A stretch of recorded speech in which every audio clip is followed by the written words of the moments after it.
Cerita Rakyat Papua 4 Raja berawal dari penemuan 6 butir telur yang berkembang menjadi 4 pulau tersohor di tanah Papua Raja 4. 4 Raja merupakan cerita dari Provinsi Papua Barat dengan latar gugusan pulau yang kini menjadi salah satu surga petualangan dunia, dikenal sebagai Raja Ampat. Dahulu, ada cerita tentang sepasang suami istri di tanah Papua yang menanti-nantikan kehadiran anak.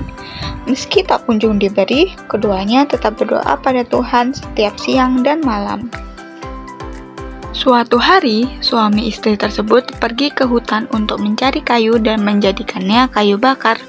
Keduanya harus bergegas mencari sebelum musim hujan datang, karena kayu-kayu di hutan akan menjadi basah dan tidak bisa dibakar.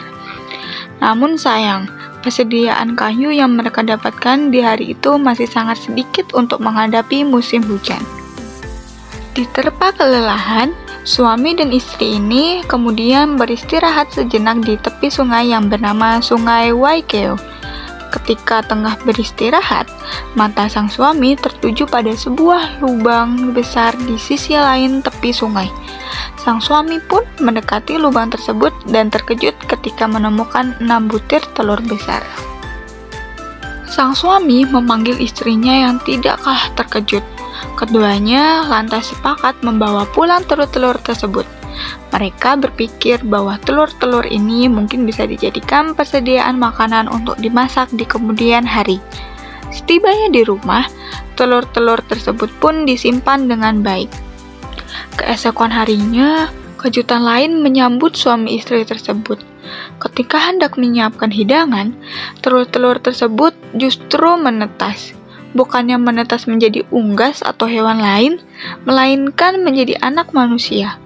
Dari 6 butir telur, 4 menetas menjadi anak laki-laki, 1 orang anak perempuan, dan yang satu lagi mengeras menjadi sebuah batu.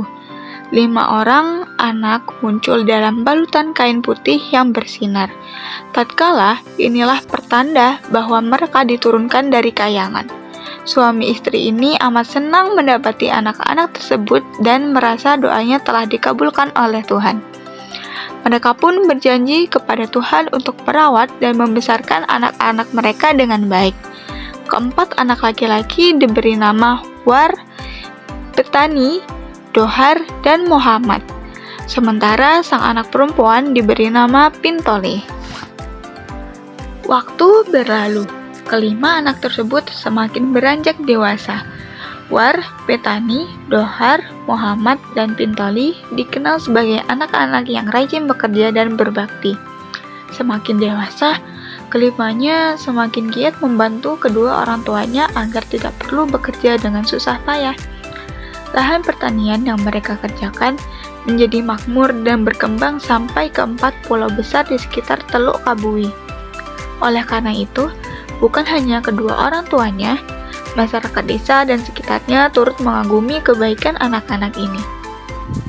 Tanggung jawab apapun yang diberikan orang tua pada anak-anak selalu dijalankan dengan baik. Kepatuhan pada orang tua dan berguna bagi lingkungan membuat ayah dan ibu kelima anak-anak tersebut sangat bangga. Rasa sayang yang begitu besar pada kelima anaknya membuat sang ayah ingin meninggalkan warisan sebelum ajal menjemputnya. Kemudian, sang ayah mulai menyiapkan sebuah rencana besar untuk War, Petani, Dohar, Muhammad, dan Pintoli. Di tengah kebahagiaan mereka, terjadi sesuatu yang membuat satu keluarga kecewa. Pintoli jatuh hati dengan seorang pemuda yang tidak disenangi oleh keluarganya. Meski pemuda pilihannya tidak direstui, Pintoli tetap bersikeras untuk melanjutkan hubungannya, memilih untuk memegang teguh pilihan hidupnya. Pintoli dengan berat hati harus melepas hadiah yang sudah disiapkan ayahnya. Pintoli akhirnya pergi meninggalkan saudara-saudara dan kedua orang tuanya. Pintoli berlayar menaiki cangkang kerang besar yang terdampar hingga membawanya dan pemuda pilihannya di Pulau Numfor. Meski kabar mengenai Pintoli sudah tersiar di segala penjuru pulau, masyarakat desa dan sekitar tetap menaruh rasa simpati pada sang ayah dan ibu. Tentu saja, hal ini karena War, Bethany, Dohar, dan Muhammad setia menjaga nama baik keluarga dengan mematuhi nasihat kedua orang tua mereka. Tahun silih berganti, sang ayah semakin beranjak renta. Tibalah hari yang sudah dinantikan sang ayah untuk keempat putranya. Sang ayah memanggil keempat anak laki-lakinya untuk membagikan warisan. Ternyata, masing-masing anak dihadiahkan satu pulau. War diberi Pulau Waigeo, Bethany diberi Pulau Salawati, Dohar diberi Pulau Lilintah, dan Muhammad mendapatkan Pulau Waiga. Sang ayah berpesan agar mereka selalu menjaga pulau-pulau tersebut dan segala isinya dengan baik. Keempat anak-anak tersebut kemudian pergi dan menetap di masing-masing pulau yang telah dipercayakan oleh sang ayah.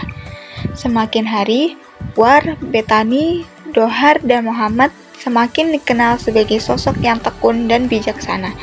Hingga sang ayah akhirnya meninggal dunia, keempatnya mampu menaati janji mereka. Bukan hanya nasihat orang tua, warisannya pun mereka jaga. Masing-masing anak tersebut berkuasa, bahkan menjadi raja atas pulaunya masing-masing. Pulau-pulau tersebut tumbuh subur dan makmur. Penduduk di sekitarnya juga hidup bahagia dan sejahtera. Dari sinilah kemudian lahir nama Raja Ampat. 4 orang raja yang berkuasa atas gugusan pulau yang subur dan sejahtera. Sementara itu, sebutir telur yang menjadi batu sampai hari ini masih dirawat dan dijaga oleh penduduk setempat. Batu itu juga diperlakukan oleh masyarakat sekitar layaknya seorang raja. Penduduk memberikan ruangan tempat bersemayam, lengkap dengan dewa penjaga berwujud 2 batu tegak atau menhir yang diberi nama Manmoro dan Manmetem di sisi kanan dan kiri pintu masuk. Batu yang hingga kini masih disimpan di situs Kali Raja itu diberi nama Batu Telur Raja. Untuk menjaga kesuciannya, batu bernama Kapatnai ini hanya dapat dilihat setahun sekali pada saat upacara penggantian kelambu dan pemandian yang hanya boleh dilakukan oleh keturunan raja.